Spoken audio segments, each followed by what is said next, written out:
3 astuces pour vivre dans la grandeur. Eh bien, salut tout le monde. Pour ceux qui ne me connaissent pas, je suis Octavie Royale Kiala Mumpai. Comme je disais, je vais vous donner les 3 astuces qui pourront vous aider afin que vous puissiez vivre dans la grandeur. Sans plus tarder, je vais commencer à énumérer ces astuces. Et la première de choses à faire, c'est de savoir demander. N'est-ce pas que quand on était des enfants, nos parents nous interdisaient de ne pas demander les choses d'autrui, puisque ne pas demander faisait partie ou ça fait partie d'une bonne éducation, ainsi que ça fait partie de valeurs de la vie. Et alors, moi, aujourd'hui, dans cette vidéo, je suis venue vous dire que vous devez demander si vous voulez vivre dans la grandeur. C'est lui qui cherche la grandeur ou c'est lui qui a la grandeur en lui, c'est demander. Il faut demander à chaque fois que vous avez besoin de quelque chose. Il ne faut pas penser que les autres penseront à votre place. Il ne faut pas penser que les autres résoudront vos problèmes si vous ne présentez pas vos problèmes et si vous n'exposez pas vos problèmes. Et alors, la personne qui est mieux placée pour que nous puissions lui demander ce dont nous avons besoin, c'est Dieu. Et alors, je suis venue te dire, si tu veux vraiment vivre dans la grandeur, tu dois devoir te mettre en action. Ça veut dire, si tu avais l'habitude de ne pas demander, commence à demander. Et la personne qui est mieux placée, la personne qui est censée de nous donner la chose que nous cherchons, c'est Dieu. Il faut demander à Dieu. Pourquoi j'insiste de pouvoir demander à Dieu? Parce que certaines personnes sont tellement méchantes. Dans le monde ici, les gens aiment trop parler. Tu peux te retrouver dans une situation où tu cherches vraiment l'aide de gens. Tu vas aller auprès des gens que tu connais pour pouvoir demander leur aide. D'autres vont s'élever pour aller dire à côté que toi, tu as demandé de l'aide. D'autres vont faire des choses qui vont encore te blesser dans davantage. Voyez, donc c'est pourquoi il est mieux de pouvoir demander tout ce dont nous avons besoin à notre Dieu. C'est Dieu lui-même qui saura la personne qu'il va toucher pour que cette personne te fasse du bien. Si tu es convaincu et que tu as confiance de quelqu'un, tu te dis que si je lui demandais, en tout cas je le connais, s'il a ça, il va me donner. S'il n'a pas ça, il me dira qu'il n'a pas ça. Ce n'est pas mal, il faut aller demander auprès de cette personne. Mais il ne faut pas demander à n'importe qui. Même si ton besoin est ardent, il ne faut pas aller demander à n'importe qui. D'autres personnes, quand tu essaies un peu de leur demander, ils vont vraiment chercher à te diminuer. Ils vont vraiment chercher à profiter de ça pour te faire encore du mal. Et alors, il faut demander à la personne que tu connais qu'elle est une personne bien, qu'elle est une personne qui a de la compassion dans son cœur, c'est une personne qui sait partager. En tout cas, si c'est le contraire, il ne faut même pas oser de pouvoir demander à n'importe qui. De pouvoir demander, même si tu sais que cette personne a beaucoup d'argent, mais si tu sais que cette personne, c'est quelqu'un qui n'a pas vraiment un bon cœur, il ne faut même pas essayer. Il faut demander à Dieu. C'est Dieu lui-même qui sait qui il peut utiliser pour que cette personne puisse te venir en aide. Donc la Bible nous dit nous devons demander. Rapidement, je vais lire, je suis dans le livre de Matthieu au chapitre 7 et je lis le 7e verset. La Bible nous dit ceci: demandez et l'on vous donnera. Je m'arrête là parce que je parle d'abord de ces points où je vous dis que vous devez demander. La Bible nous dit demandez et l'on vous donnera. Donc on donne à la personne qui demande. Si vous ne demandez pas, vous ne recevez pas. Donc quand tu ne sais pas demander, tu ne sais pas recevoir la chose. Si tu veux avoir quelque chose, tu dois devoir demander. Tu dois devoir demander. Il ne faut pas avoir honte. Il ne faut pas se sentir mal s'il faut demander. Demande, la Bible nous dit, demandez et l'on vous donnera. Donc, on donne à la personne qui demande. Si tu ne demandes pas, on ne sait pas te donner. Je vais vous donner un exemple. Une femme qui est vraiment dépendante de son mari. La Bible nous dit le désir de la femme sera tourné vers son mari. Donc, si il y a des femmes qui sont dépendantes de leur mari, ce n'est pas mal. Bon, comme je disais, une femme qui est vraiment dépendante de son mari, c'est son mari qui fait tout pour elle. Et alors, son mari l'avait acheté un parfum. Elle avait utilisé les parfums et finalement, le parfum était fini. Et elle sait que c'est lui qui l'achète le parfum, c'est son mari. Le parfum est fini, elle n'a pas demandé à son mari de pouvoir l'acheter un autre parfum ou si son mari pourrait lui donner de l'argent pour qu'elle-même achète. Elle n'a pas demandé, elle n'a rien dit. Du coup, le jour passe, la femme devient indifférente envers son mari. Et son mari a remarqué que sa femme est devenue indifférente. Son mari l'a posé la question. Ma femme, pourquoi tu es devenue indifférente? Et la femme qui répond à son mari, c'est parce que mon parfum était fini il y a longtemps, tu ne sais pas m'acheter un autre parfum. Le mari serait vraiment étonné et il va encore poser une deuxième question à sa femme.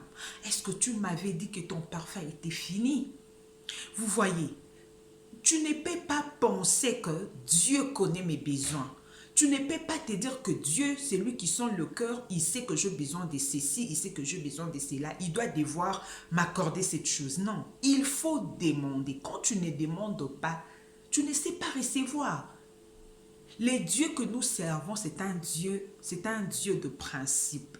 Il faut pouvoir suivre le principe des dieux. Si tu veux être dans la grandeur, il faut être celui qui sait demander. Il ne faut pas cacher tes besoins au fond de ton cœur en disant que cette femme se disait, mon mari va remarquer que mon parfum est fini, il va m'acheter un autre parfum. Or, le mari n'avait pas remarqué. Peut-être il avait aussi remarqué, mais il l'avait oublié parce qu'il a beaucoup de choses à faire.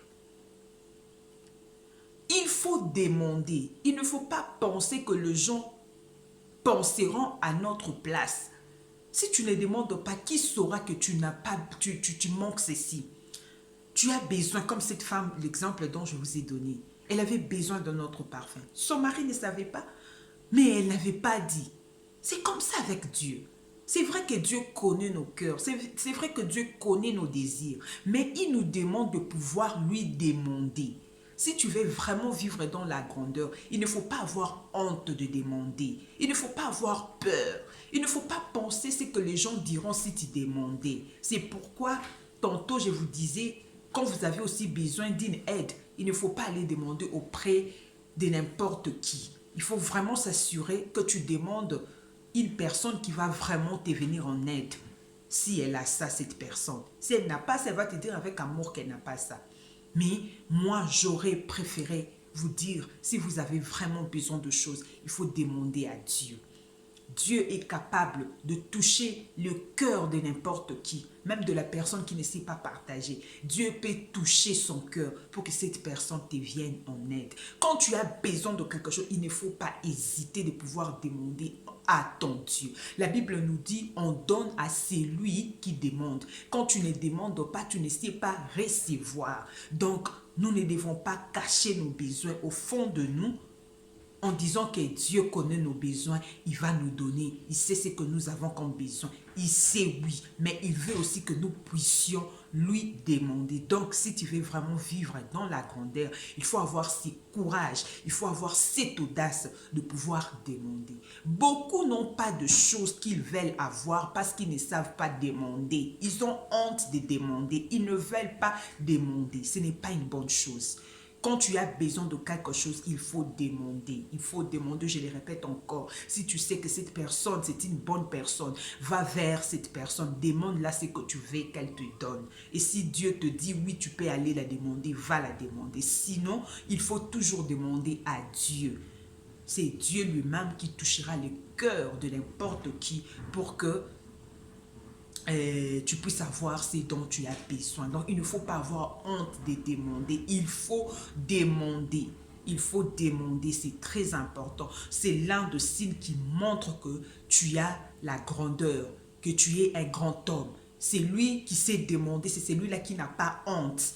C'est celui qui cherche à résoudre son problème. Tu as un problème, tu ne sais pas demander. Et alors, comment tu vas résoudre ton problème? Il y a d'autres problèmes que tu peux résoudre seul. Mais il y a certains problèmes, il faut que les autres viennent en aide pour que tu puisses résoudre ces problèmes. Donc, il ne faut pas avoir honte de demander. Et la deuxième astuce que je vais vous donner, c'est de chercher. La Bible nous dit, cherchez et vous trouverez. Je suis toujours dans le livre de Matthieu au chapitre 7. Et je lis les 7e versets jusqu'à 8e verset. C'est de chercher. Cherchez et vous trouverez. Vous voyez, celui qui cherche, c'est celui-là qui trouve. Je vais encore vous donner un autre exemple. Si tu veux appeler quelqu'un et que tu te rends compte que tu n'as pas le téléphone avec toi, cela veut dire tu es quelque part, tu es peut-être dans ton salon et tu te rends compte que le téléphone n'est pas là avec toi. Tu vas te dire non, sûrement j'ai déposé mon téléphone dans la chambre. Tu vas t'élever pour aller chercher ton téléphone dans la chambre si tu veux appeler quelqu'un. Et si tu ne cherches pas le téléphone, bien que tu aies envie d'appeler quelqu'un, tu ne seras pas en mesure d'appeler cette personne. Pourquoi? Parce que le téléphone n'est pas avec toi. Le téléphone est dans une autre pièce. Tu dois devoir t'élever et aller chercher le téléphone pour le trouver. Si tu ne cherches pas, tu ne sais pas trouver ton téléphone. On cherche quelque chose qu'on a perdu. On cherche quelque chose qu'on veut avoir. Et alors, si tu veux appeler quelqu'un, tu dois devoir t'élever et aller chercher le téléphone. C'est pourquoi la Bible nous dit, celui qui cherche, trouve. Cherchez et vous trouverez. Et alors, si tu veux que Dieu te bénisse, si tu veux d'une bénédiction particulière, tu dois devoir t'élever à aller chercher cette bénédiction pour que tu puisses la trouver. Mais si tu ne cherches pas cette bénédiction, tu ne sais pas la trouver aussi. Vous comprenez? Voyez-vous ça? Il faut vraiment s'élever pour aller chercher la chose dont tu as besoin pour que tu puisses rencontrer cette chose. Mais si tu ne t'élèves pas, tu ne sauras pas trouver la chose que tu cherches. Tu peux être là, tu te dis, j'ai besoin d'appeler quelqu'un. Où est mon téléphone? Le téléphone ne viendra pas. Les téléphones ne viendront. Tu ne peux pas commencer à appeler mon téléphone. Camille, mon téléphone, viens ici. Je veux appeler quelqu'un, mon téléphone. Où es-tu? Le téléphone ne va pas te répondre. Le téléphone ne parle pas. Le téléphone ne peut pas dire un mot pour te signaler dans quel endroit où il se trouve. C'est toi qui dois s'élever afin de pouvoir aller chercher où se trouve le téléphone. C'est pourquoi la Bible nous dit, cherchez et vous trouverez. Cherche. Ne sois pas paresseux. Ne sois pas paresseux. Ce sont de paresseux qui ne veulent pas chercher. De personnes paresseuses ne veulent pas chercher. Et alors, si tu veux vraiment trouver la chose que tu cherches, tu dois t'élever et aller chercher la chose. Si tu veux vraiment trouver la chose que tu as besoin, tu dois t'élever et aller chercher la chose. C'est alors que tu vas la trouver. Si tu ne t'élèves pas, si tu ne cherches pas, tu ne trouveras pas aussi la chose que tu veux avoir. La troisième astuce que je veux vous donner, c'est de frapper. La Bible nous dit, frappez et l'on vous ouvrira.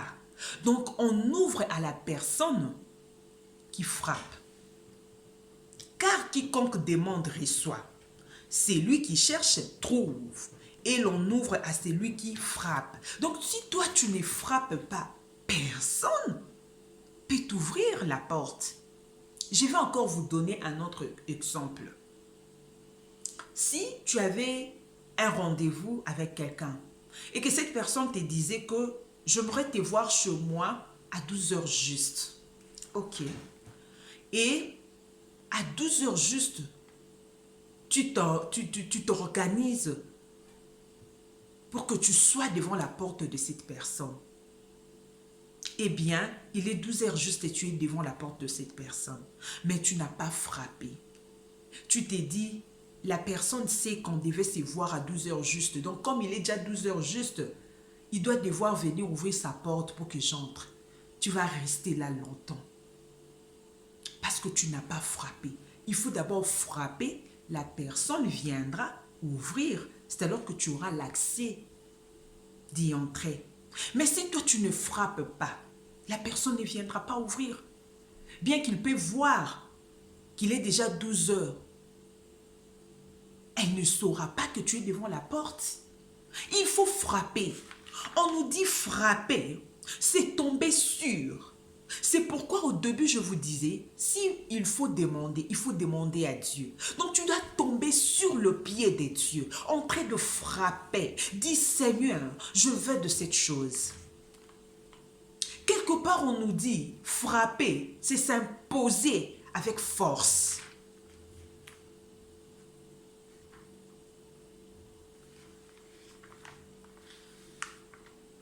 Et l'on ouvre à celui qui frappe. Frappe. Frappe par la prière. Cherche Dieu de tout ton cœur. Frappe. Demande à Dieu ce dont tu as besoin. Tombe sur ses pieds. Ne reste pas devant la porte sans toquer, sans frapper.